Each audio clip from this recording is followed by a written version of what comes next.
Hi everybody, I'm here to present a paper in the area of high efficiency antimicrobial and antiviral coatings. My name is Victor Bellido Gonzalez. I work for this company called Gencoa in Liverpool, UK, and I'm presenting this paper on behalf of my colleagues Dermot, Lara, Patricia, Tommaso, and Oihane, who now works at IK4 Technica. From the past year, we added extensive work in the area of antiviral coatings, so this is why we added to the original paper on antimicrobial, we added the antiviral aspect. And this work also will result in presenting some data on the light activation of these coatings. First, let me introduce Gencoa to you. Gencoa has been in business over 26 years. We are a manufacturing company. We manufacture components for the vacuum and coating industry. Our main business has been plasma sources, mandatory sputtering sources, ion sources. We also manufacture efficient cells for the introduction of and sublimation of gases from solids, for example, from sulfur and selenium. And also we manufacture sensors like oxygen sensors, selenium sensors, sulfur sensors, and optics sensor. This particular optics sensor looks at the gas that is in a particular environment, analyzes the gas, and gives you some feedback and information about that process. Together with that, we complement it with controllers for such processes. In all, our customers will produce plasmas, will control plasmas, and will modify plasmas using different devices, the ability of interlinking all these devices together in order to produce a particular type of coating or surface treatment. That will result in a product. That product will end up in a surface engineered surface component like a window, like a component in your car, in your phone, in your semiconductor device, from your pocket everywhere to outer space, which use a vacuum coating technology. In Gencoa, we manufacture two families of sources, the anodic ion sources and the cathodic sources. Within the cathodic sources, we do high current, low voltage sources like R sources. We do high voltage, low current sources like glow discharges. Our main activity has always been in the area of sputtering, and we do specific sputtering for high beams applications. The main motivation for this paper was the concern about the healthcare associated infection and trying to limit the transmission of that infection through touch surfaces. It is estimated that around 80% of all infectious diseases are transferred by touch, and breaking that cycle of transmission through touching surfaces is important. So what we try to do is through surface coating technology to break this cycle of transmission. Viral and microbial particles can be transferred by airborne and by active touching different surfaces which have been contaminated. We can pass that contamination to different surfaces, and finally the microbe or viral particle can find a new host. Prior to COVID-19, the world has been traveling in a completely different direction. Display technology, smart applications have required mostly a touch surface to be active, and as part of the interaction between a user and a system, a touch surface became the common interface. In the hospital setting, the hospital-associated infections are one of the leading causes of death. It's estimated that it's a 5% chance of contracting an infection while staying in hospital. In US alone, that is around 1.7 million every year that get infected in hospital, causing around 100,000 premature deaths, which in total is more than adding breast cancer and heart failure combined together.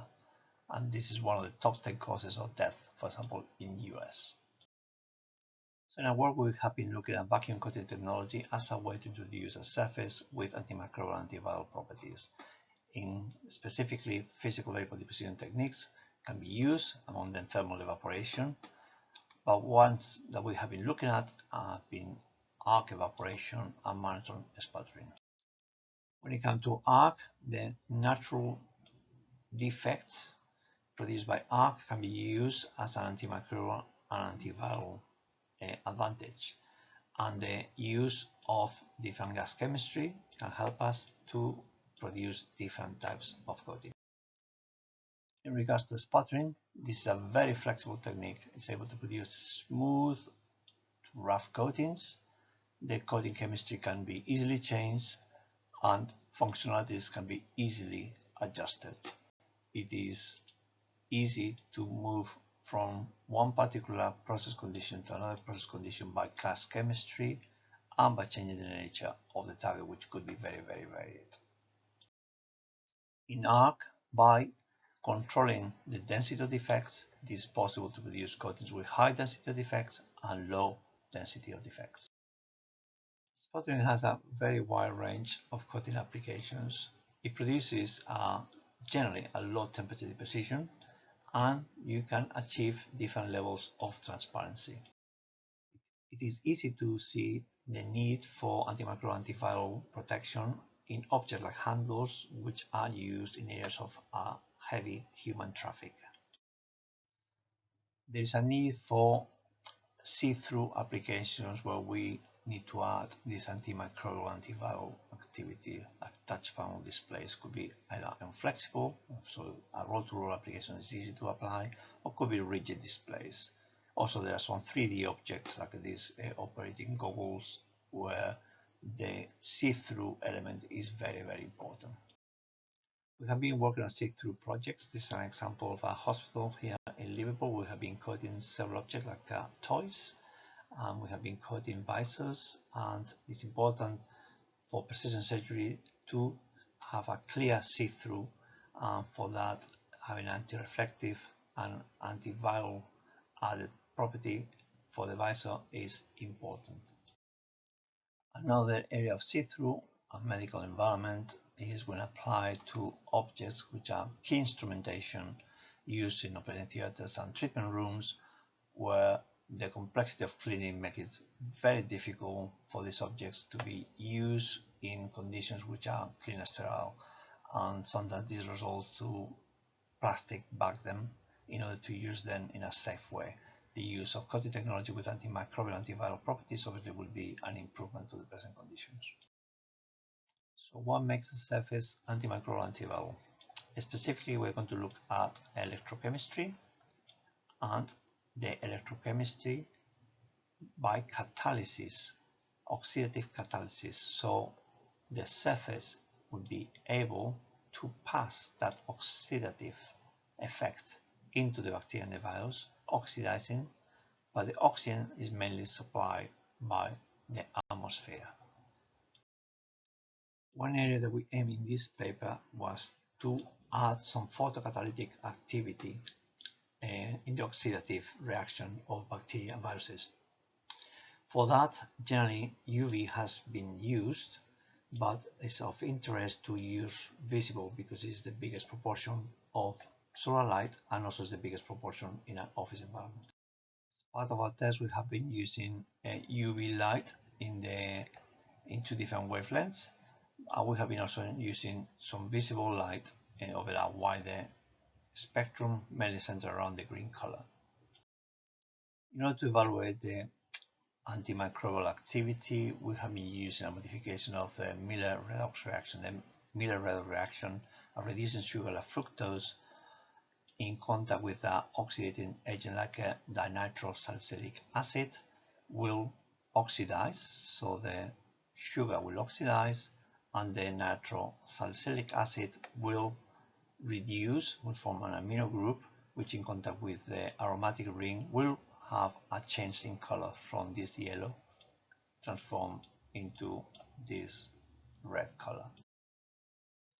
So by adding yeast to our test, when our yeast is alive, we'll consume the fructose, so will be less fructose, and we will keep the natural color of the nitrosalicylic acid. And when we have an antimicrobial activity that kills the yeast, that will leave more fructose in the solution, and we will have then the reduction of the DNS, the nitrosalicylic acid, and we'll have the red color. So in addition, We add the test in UV and visible condition and the comparative reaction in darkness. So we see here some examples of coatings where there is no reaction in UV, and there is some reaction to coatings which have a strong reaction, antimicrobial reaction on UV, producing this red color, and we can compare that in darkness, there is no reaction at all. So when it comes to some coatings like Arc coatings with high level of defects and selective micro and nano topography, we can see that it's not difficult to create some UV antimicrobial effect. It's not always the case, but we can create a specific chemistry in the and specific defect density to create UV activity in the coating. And we can see when we compare the data in UV compared to darkness, that is a difference between the UV and the dark. So again, Arc, due to this number of defects, is a typical good example to create highly efficient 99.999% bacteria kill in a 3.5 hour period under UV light. But our objective here is to create coatings which are able to produce this kind of photocatalytic effect in visible lighting conditions like the one that you will see in an office or in a hospital facility. So this is one example where we see there is no effect in dark. So in our visible test, we achieved in some conditions to get a visible antimicrobial effect, and within 1 hour we were log 3, we got log 3 results. This translated to a 3-hour test will mean log 5 results, which is extremely good. The results presented in the previous slide correspond to Arc coatings produced in controlled defect density mode. So by controlling the number of defects, we were able to move selectively from one level of activity to another level of activity in the visible light. Similar results can be obtained with spotted coatings. In the visible light, we can observe photocatalytic antimicrobial activity. This is an example where we test in 4 hours darkness and we test 3 different types of samples. And we can see that in this sample we have in darkness we got some activity, in number 2 we got a bit less activity, and in number 3 we have almost no activity. By doing the test under 1 hour in visible light, we see that the number 1 has increased the activity, the number 2 has also increased the activity with respect to darkness, and the number 3 now shows some activities compared to nothing in the darkness.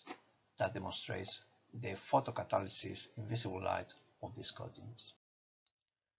We prepare some coatings based on copper, as copper has been demonstrated to have good antimicrobial and antiviral properties.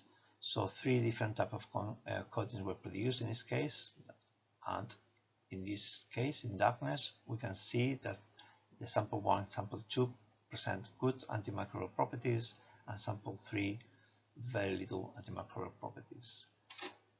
By doing the test in under 15 minutes of visible light, we can see that there is an enhancement on properties on the sample number 2.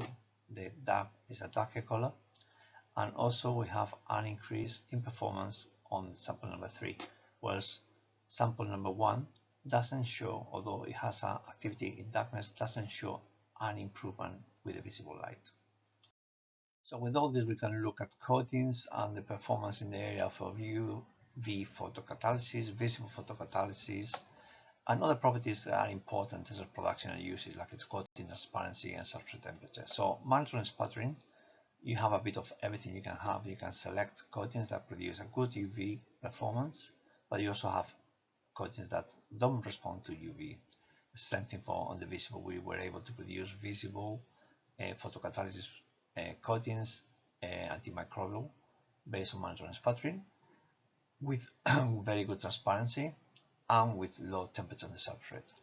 This is one example of what we call IC nano copper X, and that we have good performance in UV visible and also in darkness with good transparency and a low temperature. With the standard arc, the UV photocatalysis is more or less easy to achieve. The visible generally is not so easy to achieve. The coating transparency is an impossibility most of the times, and the temperature discharge is typically high.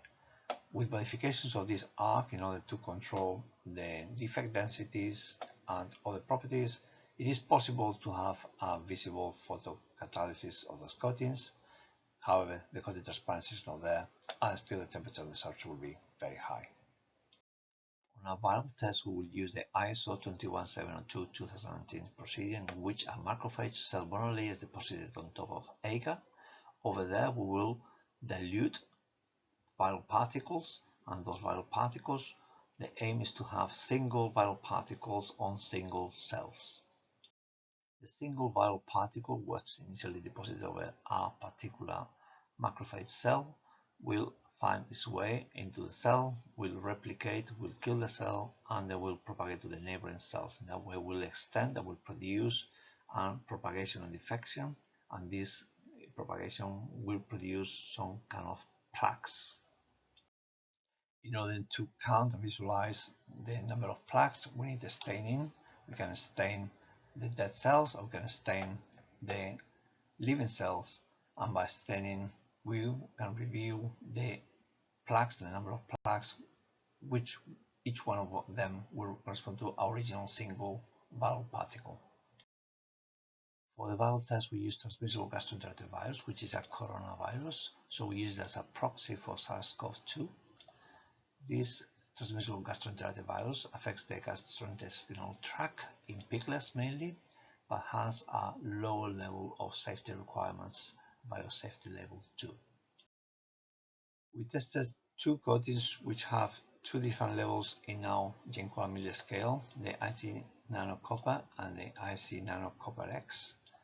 And in this test, the number of particles from the 500,000 original, they were almost reduced to nothing, and the efficiency was above log 5 in the reduction of viral particles.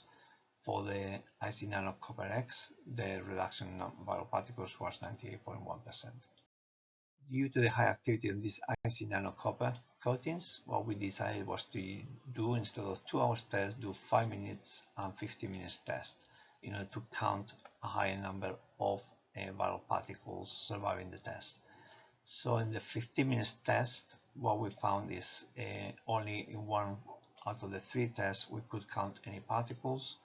In the 5 minutes test, we could count more particles, so we estimated in the range of 99.98% viral deactivation with this coating, and 97.7% viral deactivation in the 5 minutes test.